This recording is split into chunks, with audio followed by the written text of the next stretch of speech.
ચતુરભાઈ અમથાભાઈ પટેલનો સવાલ છે કાકા કે મારા દીકરાના લગ્ન છે 15મી ફેબ્રુઆરીએ, એની સંગીત સંધ્યા છે 14મી ફેબ્રુઆરીએ. કાકા અમને પહેલા ખબર નથી, નવેમ્બર મહિનાનો સિંગર અમે બુક કર્યો છે અને સિંગરને 11 લાખ રૂપિયાનું ટોકન આપ્યું છે. અને એ સિંગર છે ઉદિત નારાયણ.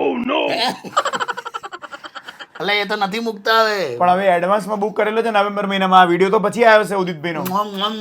એમાં વધારે પરફોર્મન્સ એમાં આપે છે. કાકા કે અમે શું કરીએ, કારણ કે મારી વાઈફને ગાવાનો બહુ શોખ છે, તો એક તો અમે એવું રાખ્યું હતું કે એ પણ ઉદિત નારાયણ જોડે એક ડ્યુએટ ગાય. પતી ગયું, ત્યાં જ પરફોર્મન્સ જોઈ લેજો પછી. એટલે કે બહુ રિસ્કી થઈ ગયું. અમે એક કામ કરીએ કાકા કે અમે લોકો એવું વિચાર્યું છે કે સ્ટેજની ઉપર કબૂતરની જાળી લગાડી દઈએ આખી. હા એવું કરો, પણ તો કે એમાં જો સ્પેસ તો ખરી. તો સ્ટેજ એક કામ કરો, તમે આમ 12 ફૂટનું સ્ટેજ કરી દો, ઉપરવાળો નીચે ના આવે, નીચેવાળો ઉપર ના જાય. સેલ્ફી તો લેતા જ નહીં ઉદિત નારાયણ જોડે. અને ઉદિત કાકાને કહેતો ઊંધા ફરીને ગાય મ્યુઝિશિયન તરફ, હા બાકી મેળે નહીં પડે. યસ સાચું કહ્યું, હમણાં બહુ પરફોર્મન્સ સખત આપે છે આ રીતે. Yes definitely. ટીપ ટીપ બરસા પાણી પર કહાં સે, એવું પૂછવું પડશે એમને.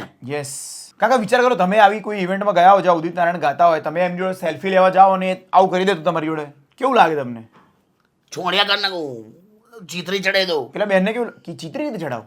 શું કરવાનું ખબર છે? હા શિયાળો ચાલે છે ને, હા એવું કહીને સીધો ગળફો આલ દઉં મોંમાં. તને કેવું થાય, એને કેવું થાય? તો પછી હકડા રહેવાનું, છોન મને ગાવા બોલાય ગાવાનું. પેલી વાતો કિશોર કાકા કરે આજે પેલી વાતો.